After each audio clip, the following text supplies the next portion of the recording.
Hi, Max. Nice to have you with us. You are the head of BFG Superstars, right? Correct, yes. How did this happen? It's a very long story. Actually, I started in a crypto-based startup myself. We tried to build something around tokenization of assets.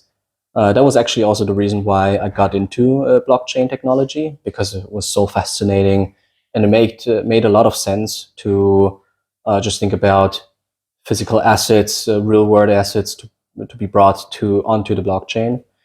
So we started the startup, it failed, and then we had product market fit. And then I told myself, okay, next time I join a startup, I want to know why it failed. I wanted to know, what makes a great startup successful. So that's why, luckily, at the same time, we were building this VC fund slash company builder. And then I told myself, okay, why not take on this challenge? So I became back then, the head of incubation and company building.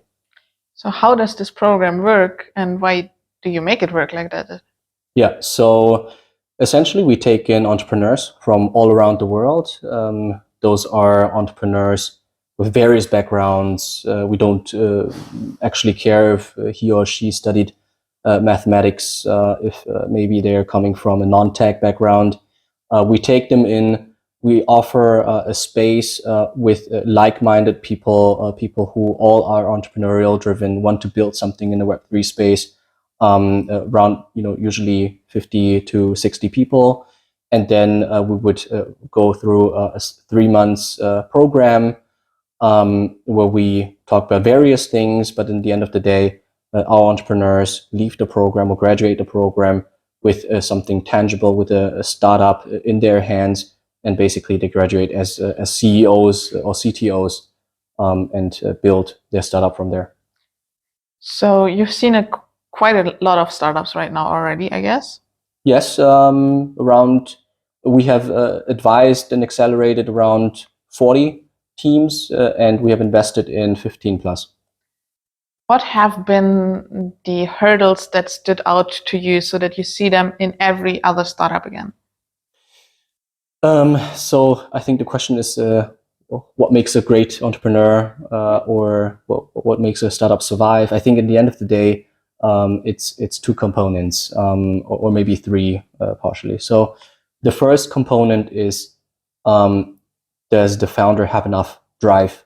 Is the founder quick in execution, always oriented on sales and marketing, getting the idea out there, and is the founder just the right person? That's number one. So really motivation, drive.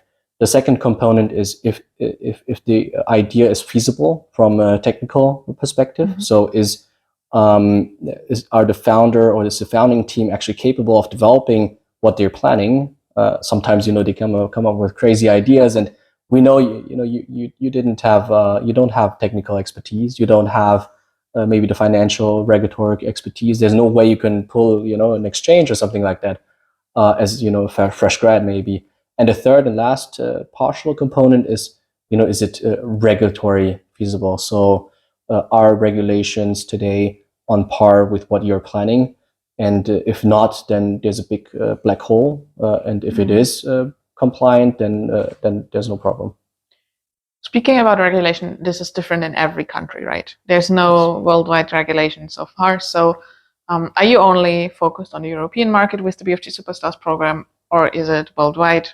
What's the stand there? Mm-hmm. So we do it, we focus on the worldwide market. We have around 50% of applicants coming from Central Europe, another 30% from Asia, 10% from the US, and 10% from Africa. So that's like sort of distribution. But yeah, we don't. We're totally location agnostic. Having said this, we are now in Germany right now, and it's not so often that we meet because you are usually not located in Germany, right? So how does this work, and how does this also work for the startups that you are supporting if they are not at the same location? Yeah. So personally, I am in South Korea, based in South Korea. My team or our team is actually everywhere: Munich, Frankfurt, Berlin, Singapore. We have a few more colleagues in South Korea, and we have been managing this for the past 3 years, and it worked very efficiently. It's always nice to meet once a year in Germany. Absolutely, That's why we always travel in. But yeah, and how do we manage our founders? So our founders, obviously, again, they come from all around the world. Recently, we made an investment in an Indian company. And how does it work? Well, we work very efficiently, remote, and I think one of the biggest drivers is that everyone in the BFG team is super skin in the game. So when we want to advise our startups, we take our time, we get on a call, and we just have a very, very strict or let's say efficient timeline to how we do our calls, how we support our startups. So, and that's how it worked in the past. Sounds also a bit challenging. Do you see challenges in remote founding for a team that's not in the same location? Let's put it this way.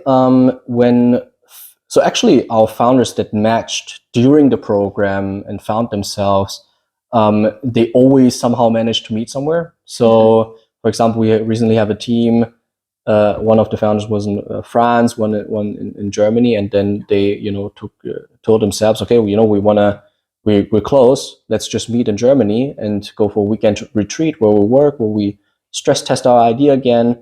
And that has been working, right? The third co-founder is actually in Pakistan. That is a bit more difficult, visa and all that stuff.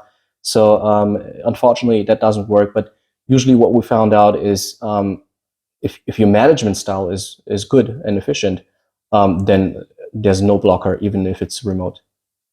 That's an amazing conclusion of this, actually. Do you have any advice, any one point why someone should join the next cohort of the BFG Superstars? So we are starting, or we are running 2 cohorts per year, usually fall, spring. So the next one is, I think, in September. Application deadlines are usually in August. Why should you join? I think with BFG Superstars and the other accelerator, we have a space where Web3 people come together, and we are focused on Web3, very concentrated. So when you join the program, you will have the expertise and the knowledge and access to the network, and you can commence way faster compared to if you join an accelerator that is not Web3 native.